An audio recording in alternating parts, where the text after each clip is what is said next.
going on, guys? It's Elias. Welcome back to another video. As you can see, we're driving the C8 Corvette today, and I need to give you guys a 6-month, 3,000 mile update on the C8 Corvette and ownership. It's been quite a wild ride. I got this thing back in September. We're currently in May, so it's probably been more than 6 months. It's been like 7 or 8 months or something like that. Time flies, right? And in the middle of that, I built a garage, and I've been doing a lot of personal things to my house and to my home to prepare for even more videos. So if you guys want to be on board for all these future videos, be sure to hit that subscribe button, and let me know in the comments if you're looking forward to a lot more content. I'd like to speak with you guys, and if you guys have any disagreements, let me know. I'd love to debate you. All right, so how has this car been in the last 6 or so months? Well, it only has 3,200 miles right now, and so as you can tell, I haven't really driven it as much as I wanted to. I did drive it though. I drove it through the winter. I took a couple road trips with it with my wife, and it's been an excellent car. Like, it's almost been too good of a car. Let me explain that. So first, the things I'm going to explain, I'm going to go over the good things, I'm going to go over the bad things, and I'm going to go over some of the things that you should think about if you're thinking about buying one of these C8 Corvette Stingrays. All right, so the good things about this car. There's lots of them, too many of them. The comforts of this car is through the roof. For the driver specifically, one of the main reasons why I bought this car is because I love the driver-centric cockpit. The way everything is laid out for the driver is exactly what I envisioned every single sports car should have. The Mark IV Supra, the Supra that everybody loves, all of the dials and everything towards the driver. The RD RX-7, is it RD or FD? FD. Let me know in the comments if I said that wrong. I think that's the model designation. FD RX-7, the last RX-7 they ever made. All the dials, again, driver focused. The AP1 and AP2 Honda S2000, I own an AP1. All the dials and buttons, only the driver can use it. I love that about sports cars, because sports cars are all about the driver experience. And the C8 Corvette, the way everything was built with this wall of button here, and the steering wheel, the paddles, the way the screen is shifted only towards me, this is a car for the driver. Sure, you can have a passenger, and that's it. The passenger, I think they get a vent and the glove box. That's all they get. And that's the way it should be in a sports car, in my opinion. So I love the way that you get in here and it's for you. So hugely positive, super awesome. The dashboard, the build quality, the build materials, top notch. I mean, this is built in America, and you can tell. Back in the day, back in the 80s and 90s, built in America, a car built in America was synonymous with basically trash. Nowadays, built in America, you can be proud of built in America. Specifically because this car right here has been so well built over here in Kentucky, Bowling Green, Kentucky, the heartland of America, and it is just so well built. The stitching's perfect. I've done a video on this about the build quality of this car, so go ahead and check that out. I'll put a link in the description for you guys for all of the videos I've done on the C8 Corvette, so you guys can take a look at that playlist. So go check that out down below. But man, everything is just perfectly done. Everything fits very nicely. Compared to even when I got the Civic Type R brand new, that was built in England, and you could tell it was built in England, likely by drunk England people, British people. And I love the British people, I love my British, and the car's reliable enough, but the engine was built in Ohio. The Type R engine was built in Ohio, and you can tell. So American quality is back, I am proud to say, and this car is awesome. And so the build quality has been great. I've had no issues whatsoever. Technology is top notch. I've been able to use Android Auto on this thing. Perfect, top notch, loving it. Right? So Android Auto, CarPlay, everything just works seamlessly on this car. Never had a problem with the interior. The only thing I would add is that sometimes if you're trying to have a conversation and you're going, let's say, 80 miles an hour, because the top comes off, there's a little bit more noise than you get, let's say, from a Mercedes.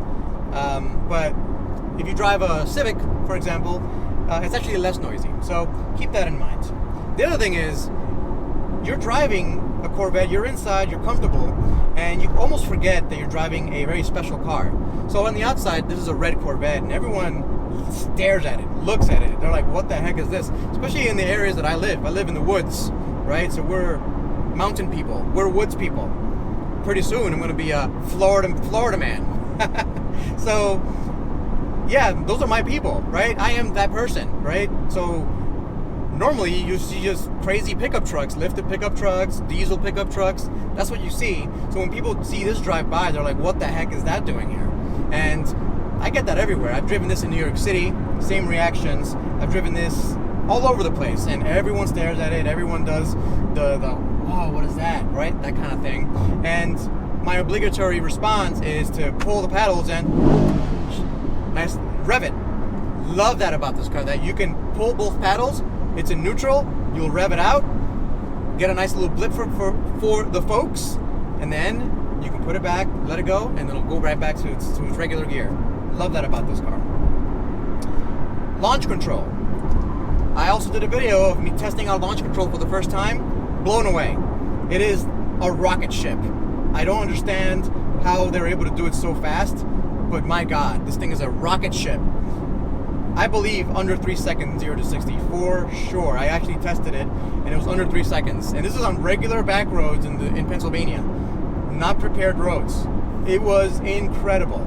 Now, of course, the tires have to be warm, and you know the road has to be warm. If you're doing it in the winter or if it's dusty, you're not gonna get that. But man, the way this thing puts power down is ridiculous. That rear engine is a game changer, and GM knows that for sure. So it is a rocket, right? So it's both super comfortable and stupid fast, all at the same time, all at once. And to me, that's one of the best parts about this, the duality of the Corvette Stingray. And I think that's what the engineers were going for with this car. They wanted you to have a dual-purpose sports car. Demographic of the people that buy this are retired or retiring couples, right? They don't have needs for kids or kids stuff anymore. They don't have needs to, haul wood or building materials to redo their house. And if they do, they'll probably have a separate pickup truck. But for their road trips and things like that, they want a nice sports car. So the Corvette's there for them. That's why it's so popular with the older crowd. And the reason that it's so popular is because it's both comfortable, useful. I mean, I can get groceries up front. I can put golf clubs in the back if I golfed. They built it for golf clubs, but I don't golf. I never will golf. I guess never say never.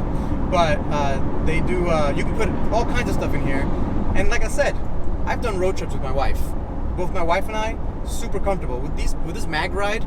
And I do have to spend a little bit of time on the mag ride because I think every C8 Corvette should have the mag ride option, bar none. The mag ride completely transforms this car into a sporty touring car to a dual purpose, because you can make it ride like a Cadillac. You put it in comfort mode, rides like a Cadillac. Then you put it in track mode, and it just sticks to the ground like you're bouncing around. It really does change it significantly. So I cannot recommend it enough. It really is that good. It's got a little traffic up ahead. Power delivery. So the 495 horsepower, to me it sounded like a lot of horsepower, and it is. And like I said, it's a rocket ship when you're launching this thing. But because it's so insulated in here and it's so comfortable, you almost don't feel it. I could be going, I've done 140 miles an hour in this thing, and it didn't feel like much. I took off the roof, it did the same, 140 miles an hour.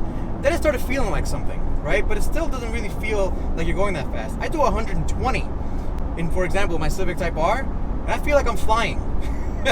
Very big difference. The stability is part of it, but also the insulation that this car has, and that's probably, in my opinion, it's the biggest positive and also the biggest negative. So like I said, the biggest demographic are those people that are going to be taking this car on long road trips. So if you're taking this car on long road trips, you're going to want to be comfortable. You're going to want to make sure that you don't get fatigued and things like that. And this car, for sure, does not have that kind of fatigue, right? So I've driven it for I think 8 hours straight once. And honestly, no problem. Time to accelerate a little bit here.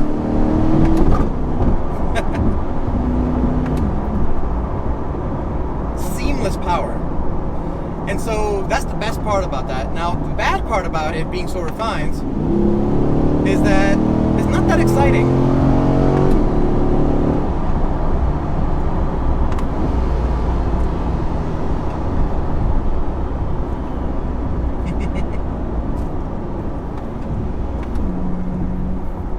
The exciting part of owning a two-seater sports car, in my opinion, I think is missing from this car. And that's really been the biggest takeaway of this thing. You know, in the beginning when I got it, obviously I wanted to drive it a lot. I wanted to get it out there, drive it, have fun. But these days, you know, it's getting warmer and I am driving it more. It is exciting for me. But I'm gravitating more and more towards wanting to drive my S2000 again. I really kind of miss my S2000 more than my C8 Corvette. And for a two-seater sports car to really not invoke that passion out of me really says something, right? So I think because of that, I signed myself up for the C8 Z06. In case you guys don't know, the C8 Z06 is coming out soon. I'm going to do a separate video on what I think GM is going to be doing with the C8 Z06 and what I think they should do to be successful. So be sure to subscribe if you want to see that video. I'll be releasing that very soon. But it's missing that the heart palpitations or the adrenaline or the craziness that you get from what you expect from a two-seater sports car. My cousin has a Lamborghini Huracan, and just turning that thing on excites you, right? You get that tingly feeling right in your fingertips where you're like, oh, this is something special. You get in here and it is a very special car. Everyone stares at it from the outside. You stare at it from the outside. It sounds great from the outside. But when you're in here, you're so luxuriously taken care of, it's not even a big deal. And this is the 1LT. I can't even imagine the 3LT. The 3LT has leather everywhere and all that. So I'm hoping the Z06 is going to address some of the issues that I have. These issues that I have are not real issues. Like a normal person, I'm not a normal person obviously, would love this car. It's so comfortable. It does everything. Everything. It goes good on track, it's good off track, it's good on the street, it's good for road trips, it's great on gas if you want it to be. It's got everything you really can think of a good sports car, except for that excitement level that I'm really looking for. And I guess I'm a crazy person, right? I do track days. I crashed my Type R into a wall, rebuilt it, and I'm racing it. So yes, I guess I am a crazy person, and that is what it is. But that's my feeling on it. The other things that, I'll just finish this up. Transmission, amazing. I love the transmission. I thought I would miss the stick shift, and to be quite honest with you, this dual clutch transmission has converted me. It completely converted me to a dual clutch transmission. The PDK and the DCT, so the PDK and the Porsche and the DCT and this thing are so good that, you know, when you're in mid-corner on a track and you need to grab the next gear, right? If it's a long sweeping corner, grabbing that next gear can unsettle your car. With these modern transmissions, you could change gears and the power input does not stop. It's seamless. I love that. That's a huge game changer. That adds up to seconds on track, and that's a lot, right? And I'm starting to do a lot more track day, a lot more events with Grid Life and Global Time Attack, and I don't think I'm ever gonna buy a new stick shift car. I might do the Civic Type R, the new one, the 11th gen. We'll see, but I'm really looking forward to that C8 Z06. All right, guys, I'm gonna finish it up here. If you have any questions or comments, or if you want to debate me on some of my points, let me know down in the comments. I'd really appreciate that. If you like the video, hit that like button. Again, I appreciate that. It really supports the channel. I'll be able to do more videos if you guys show more support. I appreciate it if you hit that subscribe button, and I'll catch you guys next time. Thanks for watching. Peace out.